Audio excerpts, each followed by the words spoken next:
ici à l'UNESCO en marge de cette Université de la Terre, événement très important cette année puisque c'est une Université de la Terre et un Parlement des entrepreneurs d'avenir sous une grande bannière, faisons changer tous les climats.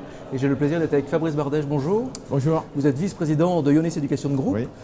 Donc vous êtes au contact de la jeunesse, vous êtes au contact du futur peut-être. Oui, oui, également, oui, bien sûr.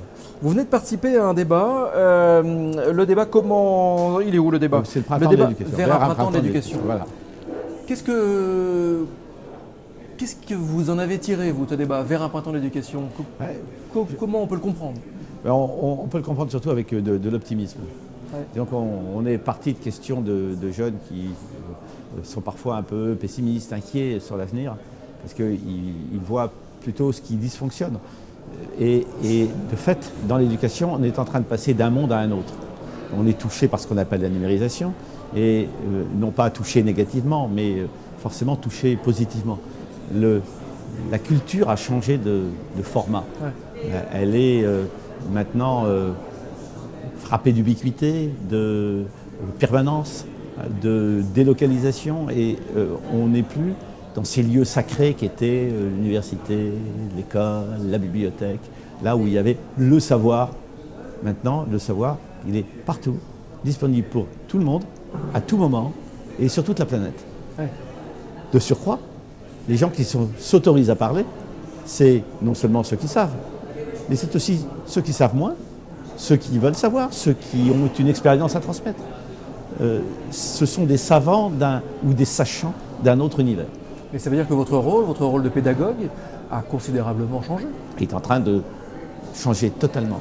Et je dirais, vraiment, ce n'est pas une chose dont il faille avoir peur, puisque l'enseignant, autrefois, il avait dans son métier une part un peu ennuyeuse, qui était celle de la répétition, de la reprise de notions qu'il fallait bien inculquer aux jeunes. Aujourd'hui, ces notions permanentes, elles existent ailleurs, elles sont sur la toile, elles sont disponibles sous différents formats, avec différents niveaux de difficulté. Donc on est défait de cette contrainte de l'enseignement, on a toute la liberté. Et la liberté, c'est de conduire les jeunes le plus loin possible dans leurs connaissances, dans leurs compétences, dans leur savoir-faire. Et je trouve que c'est une opportunité fabuleuse, et pour les jeunes, et pour les enseignants. Est-ce que vous sentez vraiment que les jeunes ont de l'espoir, je ne trouve pas d'autres mots, ont de l'espoir, pensent vraiment qu'ils peuvent changer le monde, qu'ils peuvent changer tous les climats? Dans nos écoles, on a de la chance parce qu'on n'a que des écoles, on n'a que des passionnés. Ouais. Passionnés d'informatique, passionnés de bio, passionnés d'aéronautique. Et ce sont des jeunes qui ont envie, chacun à leur manière, de changer le monde, en effet. Donc oui, je crois qu'en effet, il y a beaucoup de jeunes qui ont envie de porter le changement. Imaginez, là c'est un petit jeu que je vous propose, fermez les yeux, vous avez tous les pouvoirs et vous avez une décision à prendre pour faire avancer les choses vraiment. Quelle serait cette décision? Dans le domaine éducatif, notamment. Je déferai la hiérarchie.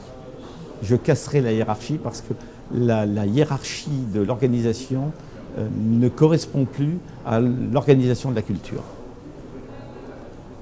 Plus aucune barrière, plus aucune verticalité de... Si on veut développer le potentiel et optimiser tout ce qu'il est possible de faire, il faut écouter le plus possible des communautés qui s'organisent autour de centres d'intérêt, autour d'envie, autour de passion, autour de compétences, autour de connaissances. Et ce sont ces communautés qui doivent articuler leur meilleure façon de prospérer et de faire connaître ce qu'ils font, parce qu'ils seront beaucoup plus efficaces que toutes les décisions d'ordre ministériel qui vont nous commander de faire ceci comme ça et cela comme ci. Un dernier mot, sur cet événement. Là, on est à l'UNESCO pour cette Université de la Terre. C'est un événement que vous connaissez bien. Pourquoi ce partenariat de la part du groupe Ionis? Parce que l'Université de la Terre